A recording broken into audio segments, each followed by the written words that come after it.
Hey there, everybody. You got Cody Lowe with Cross Country Mortgage, and today I brought in a couple local insurance agents that are just going to help us go over a couple basic homeowners insurance questions.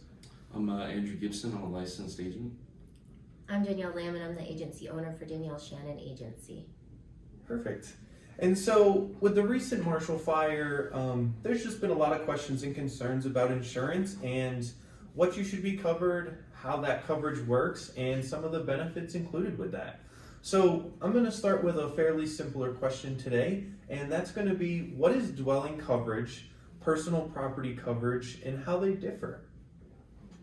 So the difference, your dwelling coverage is the coverage that is protecting your structure. So when you're looking at your dwelling coverage on your homeowner's policy or your condo policy, it's going to be what it's going to take to rebuild your entire structure itself. Personal property is everything on the inside. So if you took your home and you flipped it upside down and you gave it a good shake, everything that fell out, that falls under the personal property coverage line. And then everything that remains within that structure falls as the dwelling itself. Okay, perfect. And so moving ahead, we have what's called the replacement cost estimator. Can you guys tell me a little bit about that? Yeah, go ahead. Yeah, the replacement cost is really important because if you're underinsured on that, you can be kind of screwed in the future if you were to have a total loss of your home. Okay. So it's really important that whoever your agent is, I know at our office we try to be as exact as possible in creating the estimator for that. And we ask all the questions of, do you have granite in your bathrooms? What's your kitchen look like? And we try to do most of that through kind of the Zillow and things like that, or realtor.com, so we can kind of get an idea, but we always ask just to make sure, because if you're underinsured, you might not be able to rebuild your house the same way that you had it. Absolutely.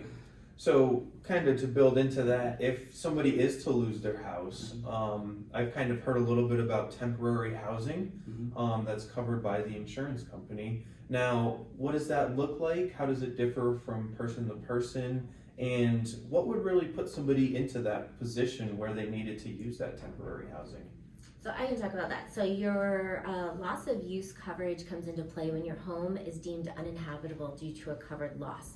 So in the instance of the fires and people lost their homes or they had smoke damage or water damage, their home is uninhabitable. And so loss of use coverage is coming into play, and it's fulfilling the need for your extra expenses for temporary housing.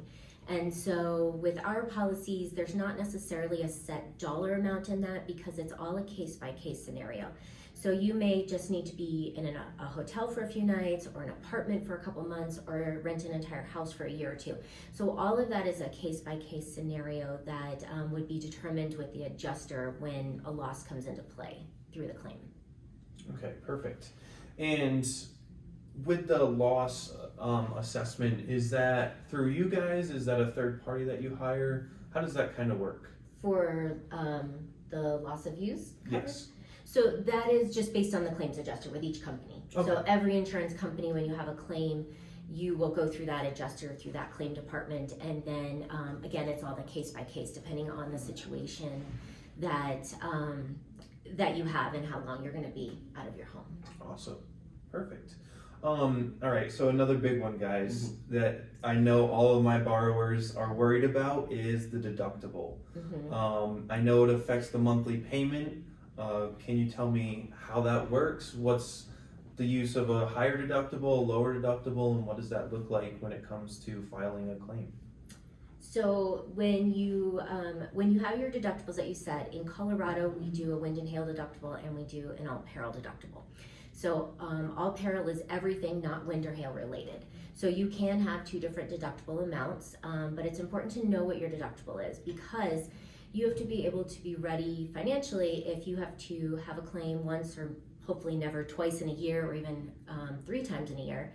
But the deductible amount, the higher it is, usually the lower your deductible, and vice versa. So it really comes down to that personal financial question for yourself is, what are you comfortable writing a check for? Are you comfortable writing a $1,000 check? Are you comfortable writing a $10,000 check, or somewhere in between?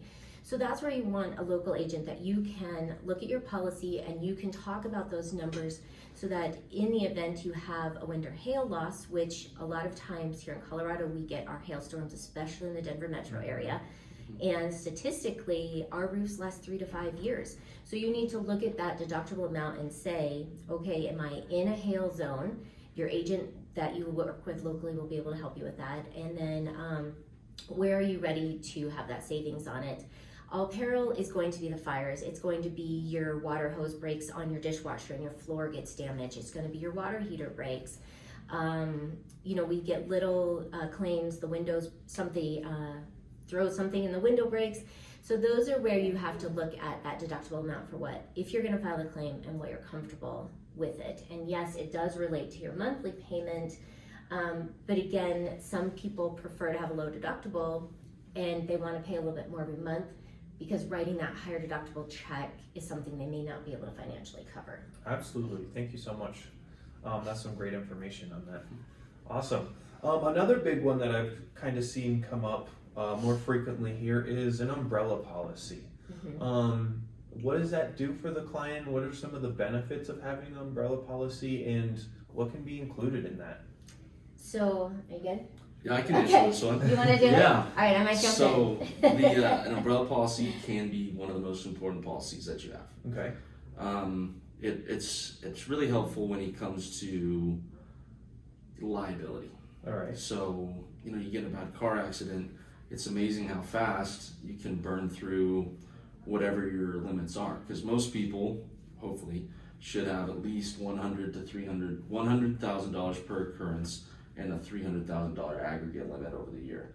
And if you get in a really bad accident, that can evaporate like that. Okay. So with the umbrella policy, it's an additional amount of coverage for that liability of up to $1 million, and it could be $1 million per occurrence and $2 million aggregate is like the base one, and it's $22 a month. Really? It can be. There's some dependence, That's but super affordable. It's very affordable, and a lot of people think that they might not need it because I'm a really safe driver, but everybody's a safe driver except for the person in the car next to you, right? Yeah, and let me jump in on that. So an umbrella policy too is covering you above and beyond your other limits on your auto policy, your home policy, and what it does is it is protecting your assets and it's protecting your income.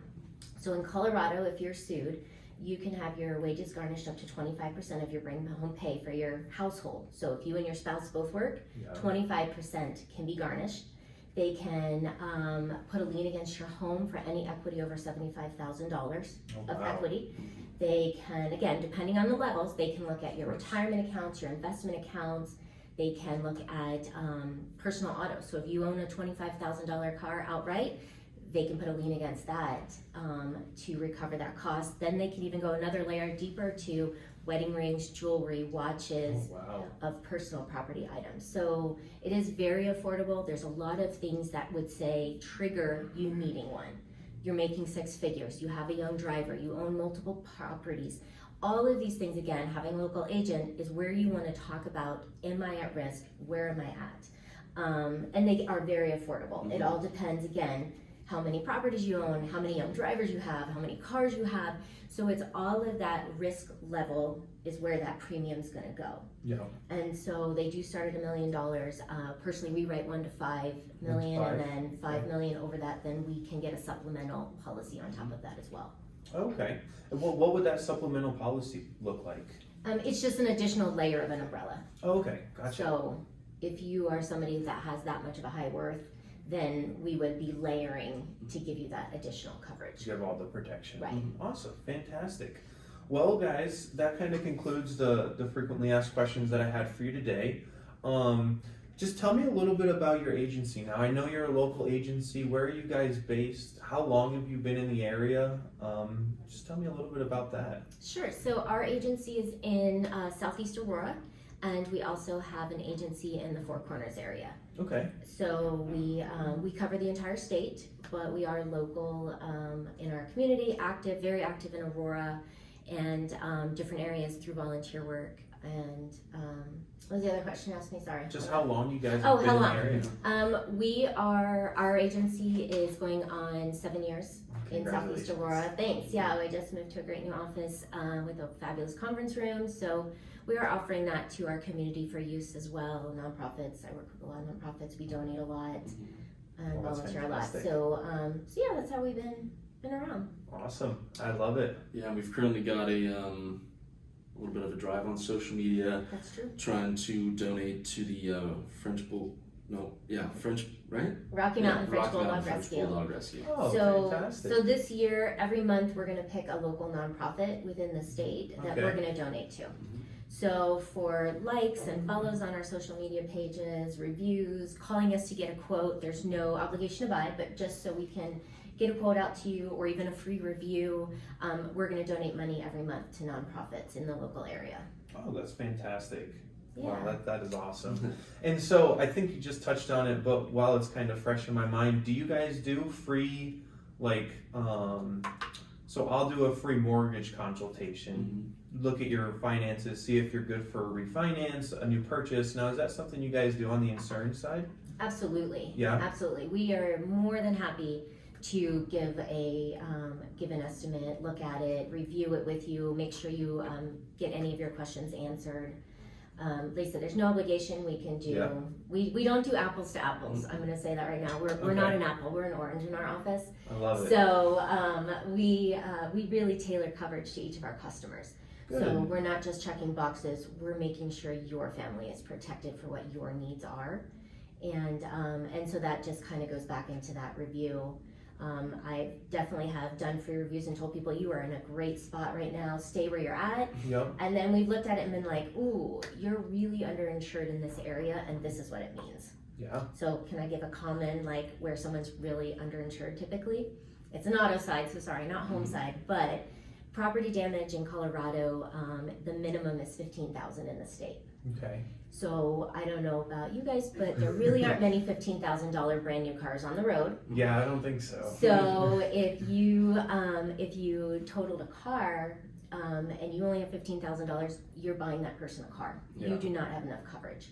And so in our agency, we rate people at $300,000 because there are Teslas, there's BMWs, there's sports cars. And really, if you hit a BMW who hits that Tesla and you cause that, you're responsible for all of those vehicles. Oh, wow. So you're responsible for their bodily injuries, which is your bodily injury coverage, and you're responsible for the property damage, which is the damage caused to those vehicles. Okay. So so that's just one of those areas that we really make sure customers understand, so that they're It's not super stuck important. financially. Yeah, it's super important because Absolutely. just like going back to be potentially being sued, Yep. then they can go down that whole path with the equity in your home, you know. The garnishment of the the checks garnishments and- of your payments, right. So we want to make sure that you have the coverage that is serving your needs. Good. I'm glad to hear that. Yeah. Fantastic. Well, thank you guys so much for joining me today. I really appreciate it. If anybody has any questions, concerns, or would like to reach out, I'm going to be posting Andrew's number at the bottom of this video. You can reach out to him at any time. Like again, local agent, looking to help the community and really make a big impact. So thank you guys so much. Thank Thank you. you. Appreciate it.